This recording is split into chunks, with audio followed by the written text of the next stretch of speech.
These are FACs, fast attack craft, which are spearheading the Sri Lankan Navy's fight against the Tamil Tigers' sea arm, the Sea Tigers. Capable of speeds of 40 knots or 70 kilometers per hour, they are loaded with weaponry, cannons, heavy machine guns, grenade launchers, an arsenal they need when dealing with a determined and cunning foe.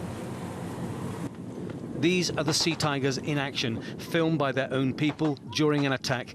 They move in formation, each taking a turn to strike, operating at fast speeds. Over the years, the Sea Tigers have evolved into a deadly fighting force.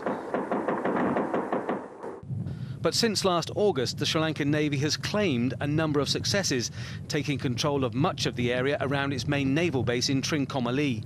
At present, we have additional resources to counter them, but we are developing ourselves in acquisition of additional units as well as improving our capability.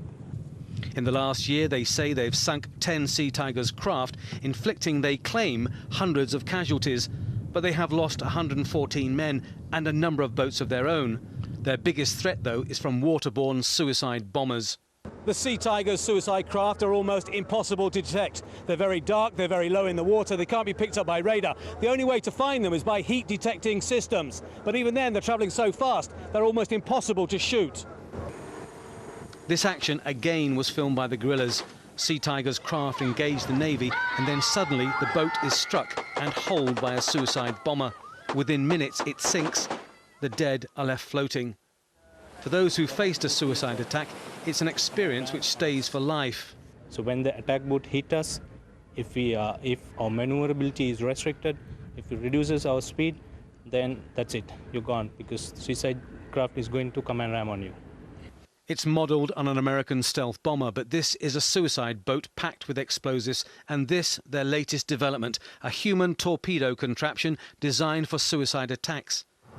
The Navy is desperate to cut off the Tamil Tiger supply lines from the sea, but in the east, for example, it covers 123,000 square kilometres of sea, almost impossible to patrol. They stage searches of fishing boats, but with 180 kilometres of coastline in this area, it's easy for Tiger supply boats to get through.